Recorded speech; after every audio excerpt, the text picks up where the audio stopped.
Intelligent Transportation Systems Podcast. Hi again, welcome to ITSPodcast, the IEEE Intelligent Transportation Systems Society sponsored show, where we bring to you month after month the hottest stuff at the front of transportation science and engineering. This is episode 8 for December 2013. I'm Javier Sanchez Medina. We have a fantastic selection of content for this month's episode. It's our Christmas present to all of our followers. We have a really interesting three-way interview with scientists from Karlsruhe Technical University and Daimler on their amazing challenge on autonomous driving through Bertha Benz Memorial route in the south of Germany. As a preparation for that interview, we have a Transportation in History mini-section about the historical route Carl Benz's wife drove, making the first long-distance car drive 125 years ago.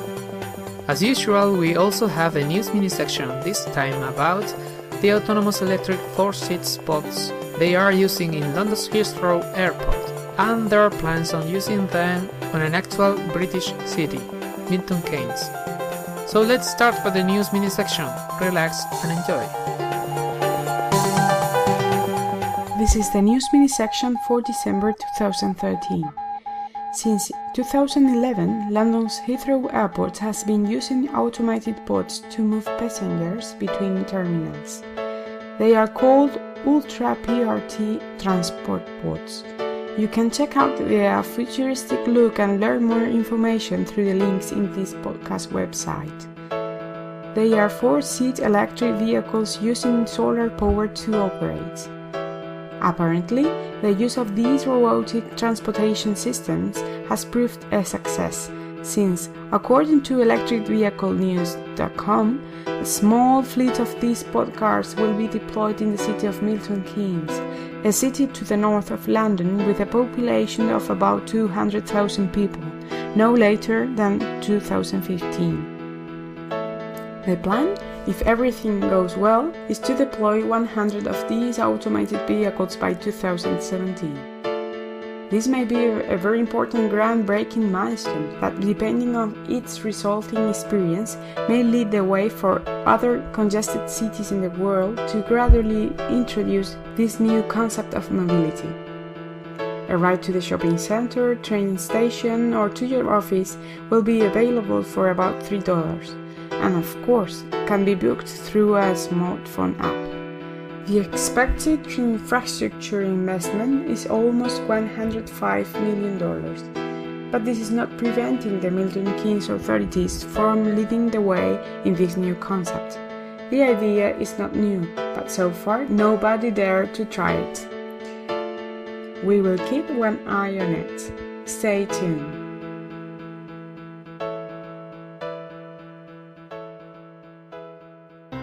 Transportation in History, Bertha Benz route. Can't you believe that when Dr. Carl Benz invented and patented the first automobile in 1886, nobody wanted to build such invention? But Dr. Benz, apart from a brilliant mind, had a brave woman side that drove his prototype with her teenager sons Richard and Eugene from Mannheim to Pforzheim and back to Mannheim in 1888. She showed the courage enough to prove that his husband's invention was suitable for daily use. The route she did is now celebrated as the Bertha Benz Memorial route. Before her 104-kilometer trip, 65 miles, there had been only very short test trips with mechanical assistance. It is said that the purpose of this trip was Bertha visiting her mother, but that looks very much like an excuse, hiding the real purpose of showing the brilliance of her husband, who wasn't succeeding in putting into the market his fantastic invention. Of course, it was not a straightforward trip. She had to solve a number of problems. For example, she ran out of fuel, and without any fuel station around, of course, she had to find Lindgren somewhere. That solvent was only available at dispensing chemist shops. So the Stat Apotheke in Wiesloch, close to Heidelberg, became the world's first filling station. She also had to mend a chain in Borussia, replace the brake linings in Boslog-Neilingen, or she had to use a long hat pin she wore to clean a fuel pipe which had become blocked. When Bertha and her sons arrived to Pforzheim after being the whole day on their trip, they sent a telegram to Karl and returned to Mannheim 3 days later by a different itinerary. We certainly don't know if Karl got mad at her wife or not, but what we know for sure is that her challenge helped him introducing a number of improvements in his prototypes, like an additional year for climbing hills. And more importantly, it helped to make known and attractive for investments the new transportation system. Is it possible that there is out there some wife or husband listening to this podcast and seriously considering the possibility of doing such an heroic action, but this time with an autonomous car? We'll see.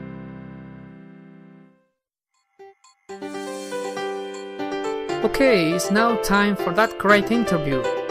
We hope you like it as much as we do. Close your eyes.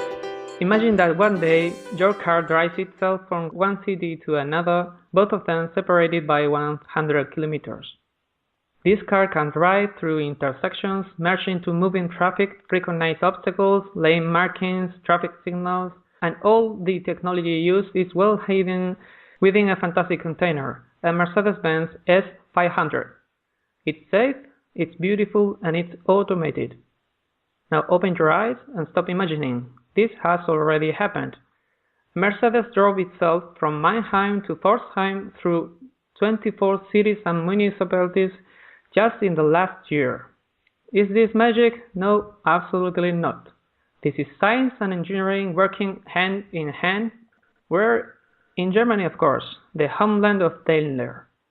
Who made it happen? It is the result of the collaboration between Daimler Research and Development and one of the world's most renowned research centers on computer vision for intelligent transportation systems, the Institute for Measurement and Control Systems at the Karlsruhe Institute of Technology, or KIT, led by Professor Christoph Stiller.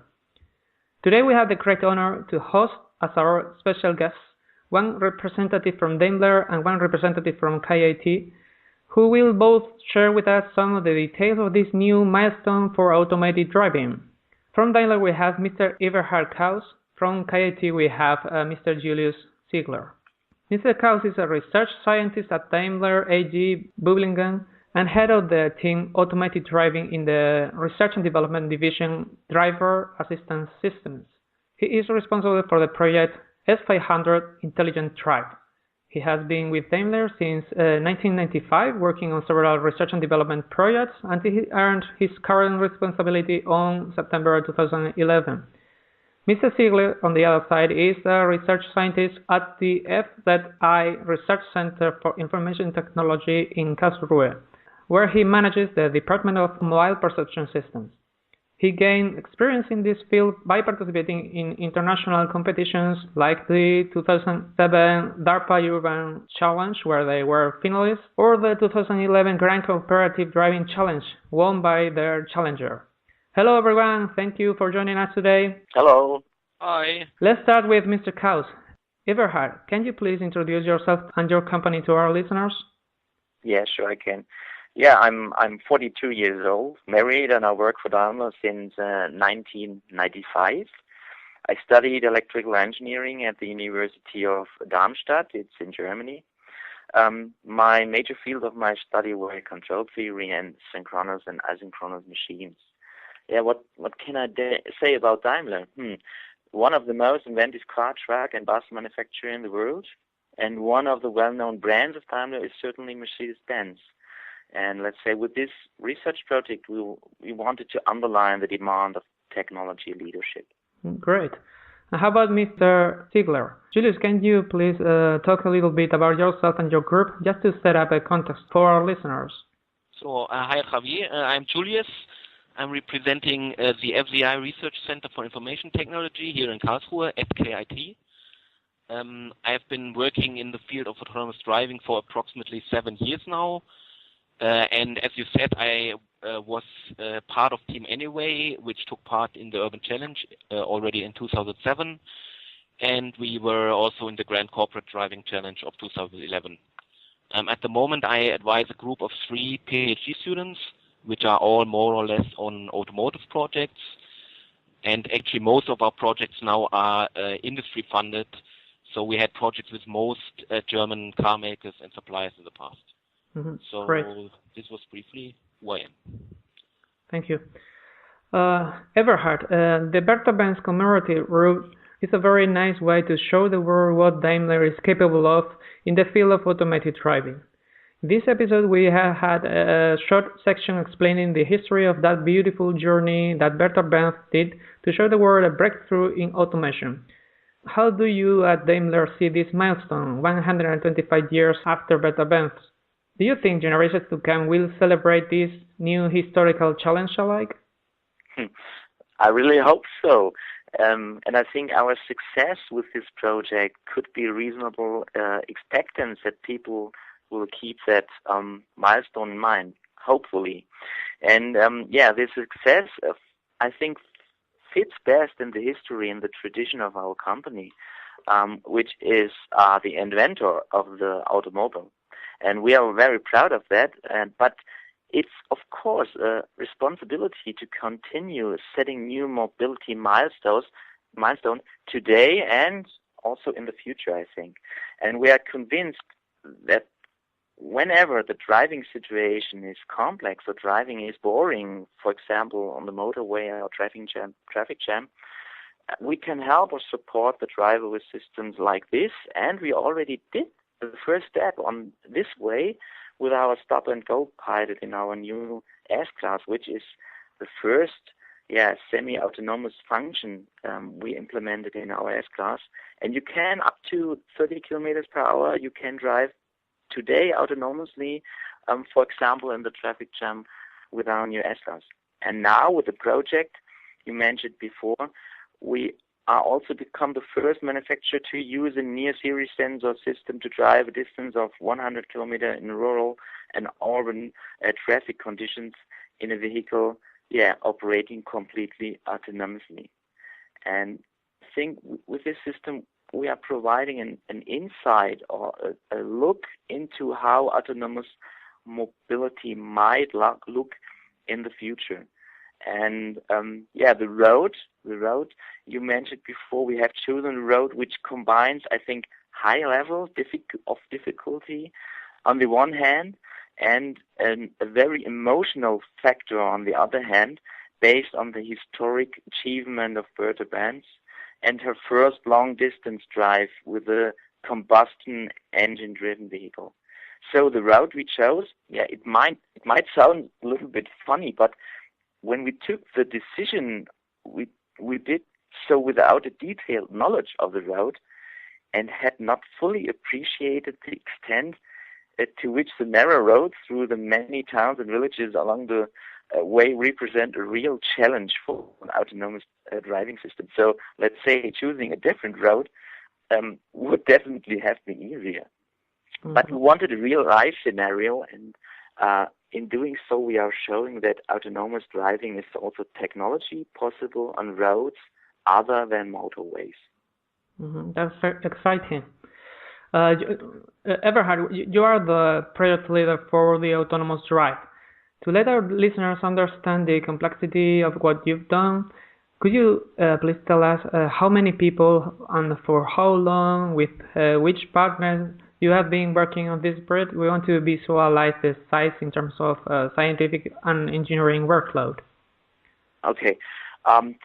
We started in 2011 with the project, and we formed a team of about 20 research scientists and charged Professor Stiller and his team to develop, for example, new and robust methods of localization and trajectory planning algorithms.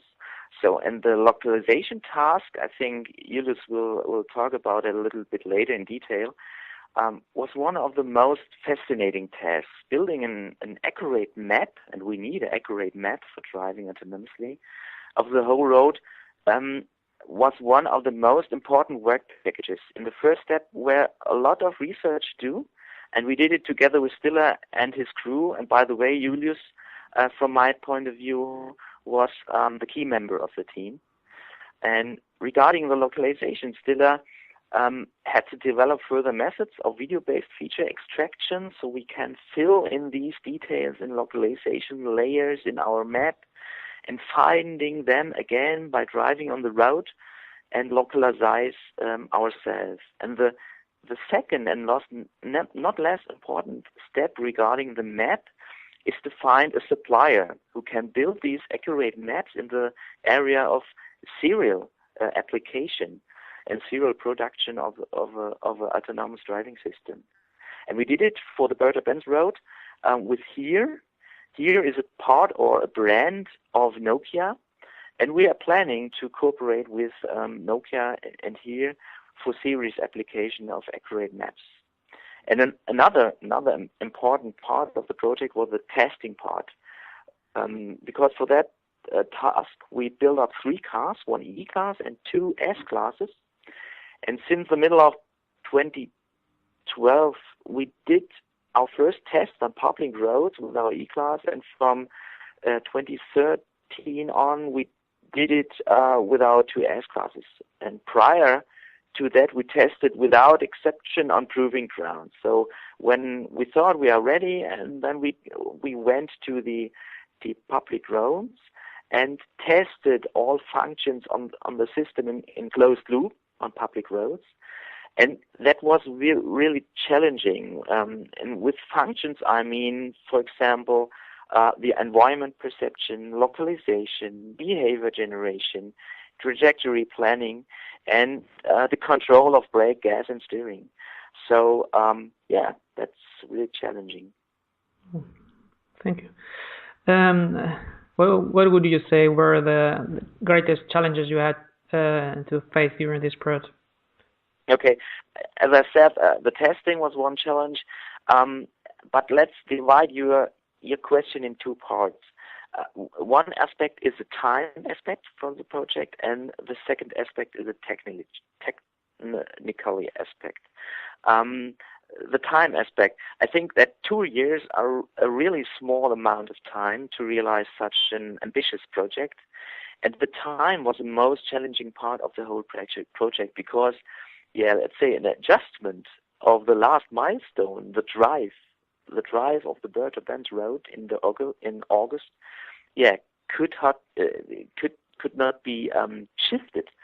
So there were no doubt we had to finish in August.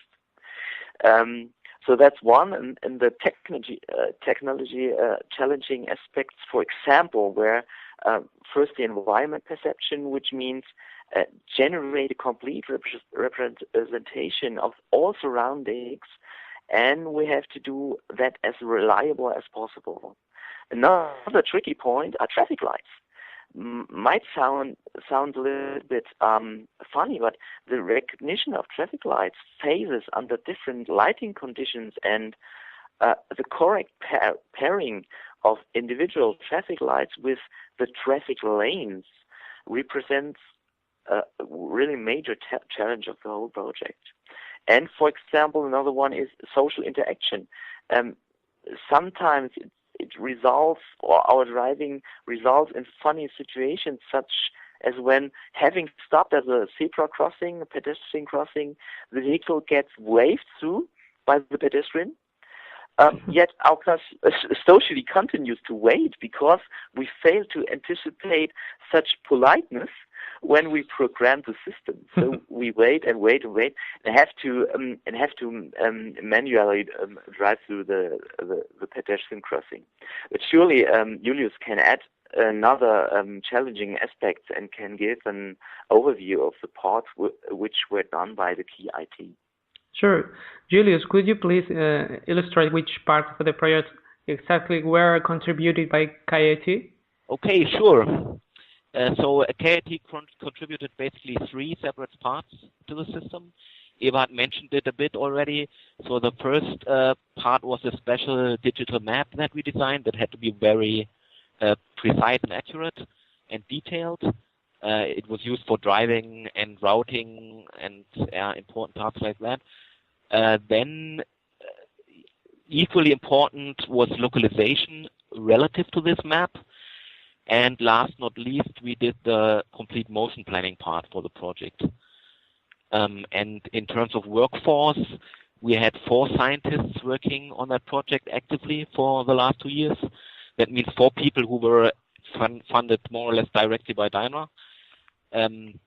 But of course, I think it's fair to say that this number does not really reflect the actual workload you need for such a project, because, of course, a lot of groundwork has already been done here at KIT over many years now, and a lot of know-how has been collected. And I don't think that normally you would pull this kind of project off with 4 people in 2 years only.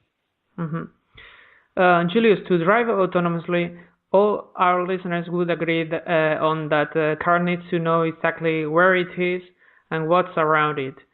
I know it may be hard to summarize this into a single answer, but could you please give us some ideas about how you implemented the vehicle positioning capabilities in the S500 intelligent drive? Yeah, that's of course the decisive question. So let me try. So firstly, our basic concept that we used for driving was to drive map-based.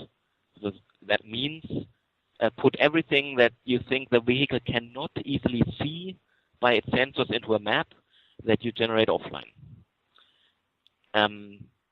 So the most important things that we put into the map were the location of road boundaries, for example, and even more important, the topology between these road boundaries, so how they are connected at intersections, for example.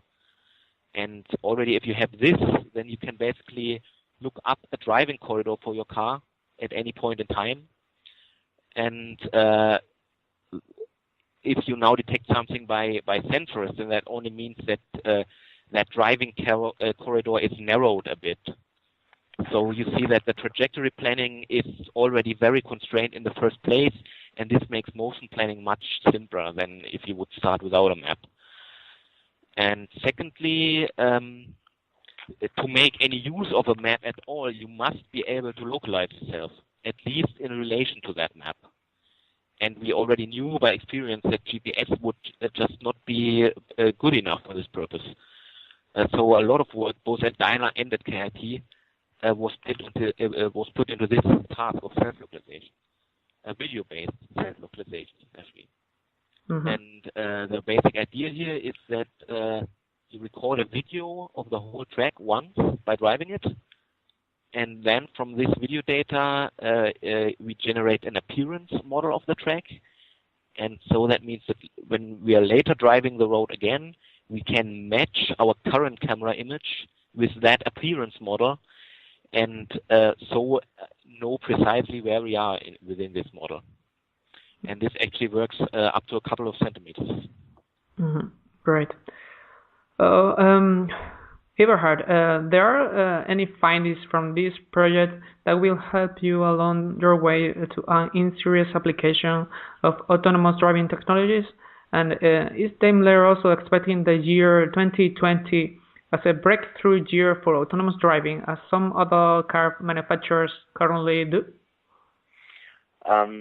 First of all, I think autonomous driving will not come overnight, but we try to realize that in stages. The first step, as I mentioned before, is already done with our stop-and-go pilot in the S-Class, and of course, the next steps, be sure, are in preparation.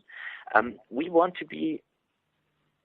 to make sure that we want to be the first manufacturer to bring other autonomous function in series production vehicles, and you can expect that we will reach this goal within this decade. From my point of view, the first suitable step will be on the motorway, and I think we can reach this goal within this decade. And back to your other question regarding the findings from the project.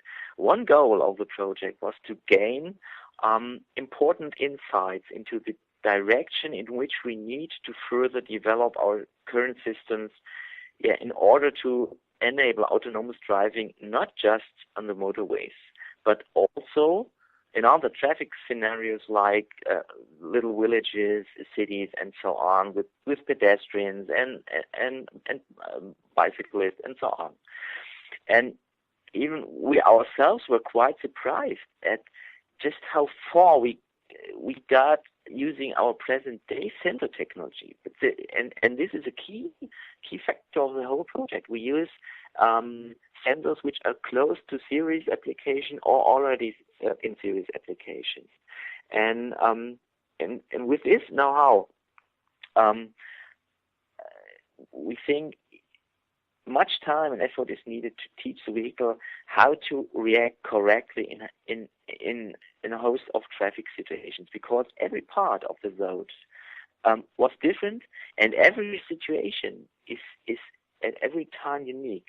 So you cannot repeat in a normal traffic situation the same situation twice. So I think that's one difficulty we have in normal traffic situation. Every situation is unique, and we have to do with this situation and train our algorithms in that way that we can handle these situations. And furthermore, I think we have to do a lot of research again to find solutions to handle, for example, different weather conditions, to provide high available and reliable autonomous functions for the customers. And I think that's the one reason for that is one reason, because I think we will need a couple of years to handle such situations, different weather conditions, and as I mentioned before, and for example, the high availability and reliability of autonomous systems. That's great. Well, we now need to make a short break. We'll be back soon, so please stay tuned. Hello again, just a short announcement. We are starting a new contest to find the best follower of this show. This is our way of thanking you, our listeners, for helping to grow this podcast by spreading the word. The contest will be open on the first day of 2014 to April 30. During this time period, we will determine who is the most active listener based on activities to inform others about ITSPodcast. The winner will receive a brand new iPad, so you can listen and follow the show on a fancy new device. In order to be eligible for the contest, each entrant must send proof of his or her dissemination efforts to ITSPodcast@gmail.com. All dissemination efforts will be taken into consideration but must be documented to be included in the contest. Examples efforts include printed promotional flyers, email blasts to your department, university, or corporation email distribution lists, or social media.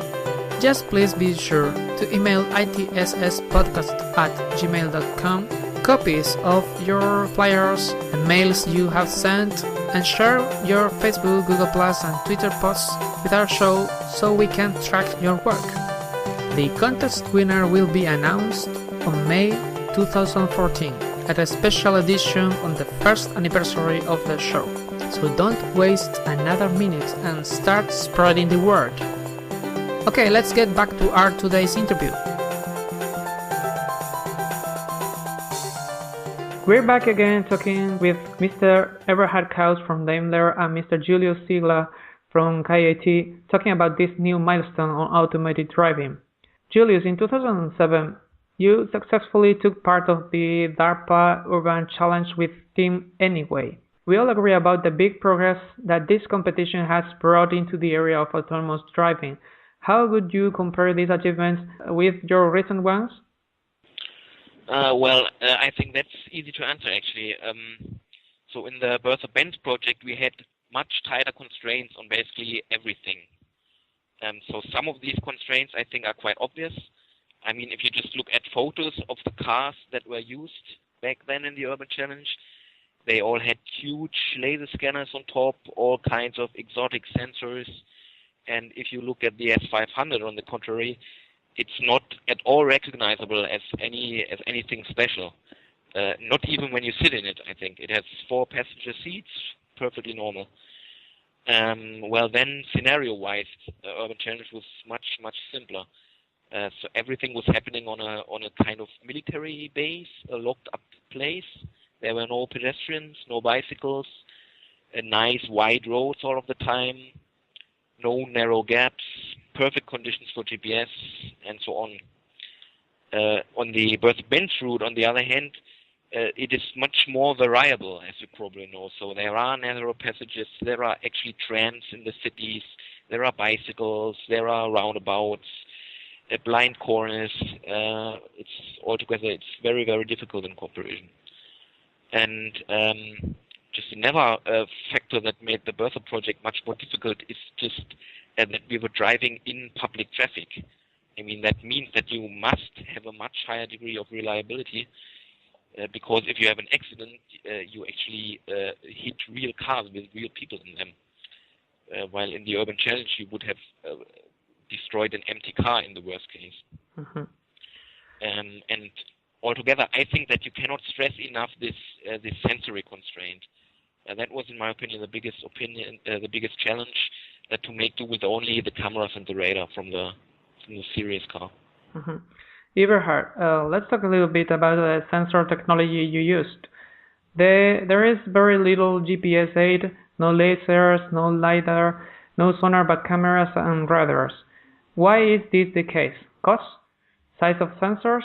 Will computer vision be the key technology towards automated driving, even knowing its problems with dust, or atmospheric conditions, night lighting, etc.? For this project, we have only used sensors which can already be found in our series production vehicles and whose suitability for everyday use is proven. And we try to focus on sensors, not only vision sensors, but also radar sensors, exactly to be a little bit independent on weather conditions. And these radar sensors and cameras, I think are suitable for that. And we use no laser scanner, and we use the GPS information only to set up our localization algorithms at the beginning of the drive. During the drive, we usually don't need GPS. So we use affordable sensor technologies and state-of-the-art control units, only a few more than in the S-Class, in the Series S-Class. And we think only if autonomous driving will be affordable, it will be a success, because who wants to buy a system that costs $70,000 or something? Mm-hmm. So it must be affordable, and we are convinced that only then it will be a success. But of course, we monitor development in other sensor technologies for sure, and we have a look on the possibilities associated with these other sensor technologies. Mm-hmm. And do you think that the specific profile of Mercedes-Benz customer, especially for those more expensive models, would accept automated driving assistance systems, even if it implies losing part of the driving experience? I mean, some people are talking about new roles where the driver loses a bit of mastery by cooperating with a new integrated smart systems. What are your thoughts on this? I think it's not about losing, it's about winning. Above all, autonomous driving makes traveling by car safer, but also more comfortable. That's one of our major goals by developing autonomous driving systems. It reduces the burden on the driver during monotonous driving in traffic jams, for example, or on the motorway. And furthermore, it offers older people and people with disabilities the opportunity to stay or become mobile. All the commuters, for example, and long-distance drivers who are unwilling or unable to forego individual mobility, will certainly appreciate the benefits of greater safety and comfort, and we are very convinced they will. It is important for us, however, that responsibility remains with the driver, who can switch off or override the driving assistance system if he or she wishes that. And whenever the driver wants to drive itself, he can. Definitely. Mm-hmm. Julius, according to Professor Stiller, assistance functions to increase driving safety and environmental compatibility will be integrated in serious vehicles soon. Could you please explain what this has to do with environmentally aware driving? Can the automated driving be tweaked to improve its environmental impact? Okay. Well, I think that it's clear that driving eco-friendly was not our primary goal in this project. And Eberhard, I think that you will agree that our primary goal was to drive at all and to drive safely and to drive the whole track. The secondary one was perhaps to drive as comfortably as possible. Yeah, but and now, of course, what we think is safe or comfortable in this context was somehow put into some formula by us. And of course, you can add terms for fuel consumption or CO2 production into this equation as well, as long as you understand the physical connection between these quantities and how you drive your car. But I think that this is understood. And so the simple answer would be that I think if you can make a car drive automatically, then you can also make it drive eco-friendly if you want it. But of course, waiting for automatic cars for eco-driving to happen is perhaps a bit far-fetched. I think that we will see assistance systems for this very soon. So I don't know if you have ever tried to personally to optimize your driving style for maximum mileage or for eco-friendliness. So if you have done that, then you probably know that this can be very, very stressful. You need to be constantly aware of what's going on around you. You need to anticipate what others will do. You need to be in the right gear all of the time, and so on. And I think there will be systems will soon be around that can help with these kinds of tasks. For example, it's easy for a car to be aware that there's a sharp bend coming up, and then the car can signal the driver to step off the accelerator ahead of time. So this will save some fuel. And I think it's clear that the key to economic driving, whether manual or automatically, is to anticipate what will happen in the near future. And just this prediction part was also very important for the automatic driving in our project. And I think that we've learned a lot on how to do this. And I believe that soon cars will not only know that there is a bend coming up in a minute or so, but that they will know what will happen in the mere next seconds. And I think that this can be used to assist the driver in economic driving. Okay. Let's do a final question to Eberhard Kaus.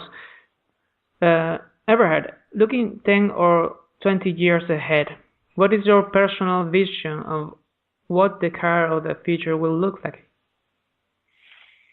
Oh, tricky question. Yes. Yeah, when I exclude the law aspects, I hope that in 10 years, autonomous driving, especially on motorways, is a realistic goal. And I hopefully not only in luxury cars.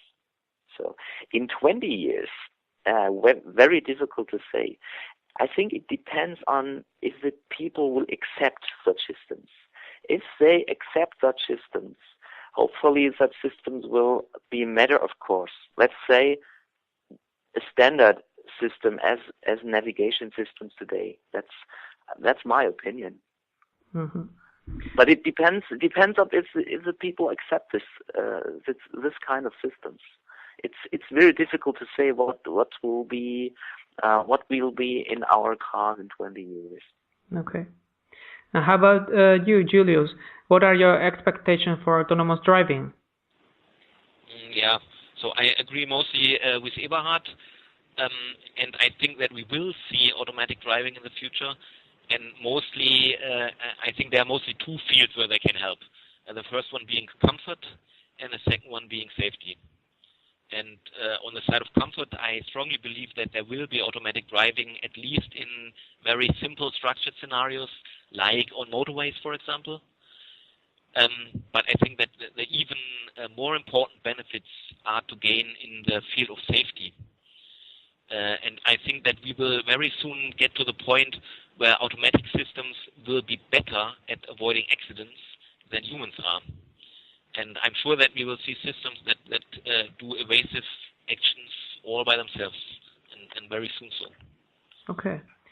Well, that is all for now. I want to say a big thank you to both institutions for this fascinating interview. We really thank the Karlsruhe Institute of Technology and also Daimler for your participation in this ITS podcast episode. Thank you very much, Eberhard Kaus, and thank you very much, Julius Ziegler. Yeah, thanks for having us. Thank you. Goodbye and thanks again. Yeah, Bye-bye. And that was it. We expect your comments to tell us how you liked it. We are also expecting your wish list for future topics to be included in the show, events to be covered, and personalities to be interviewed. This podcast is sponsored by the IEEE Intelligent Transportation Systems Society, website designed and managed by the Innovation Center for the Information Society at the University of Las Palmas de Gran Canaria in Spain, soundtrack developed by Rubicon, language advisory by Manuel Arbelo and Professor Son Williams from Clemson University, South Carolina. We'll be back soon bringing you again the cutting edge of science at the Intelligent Transportation Systems podcast. Thanks for listening and drive safe.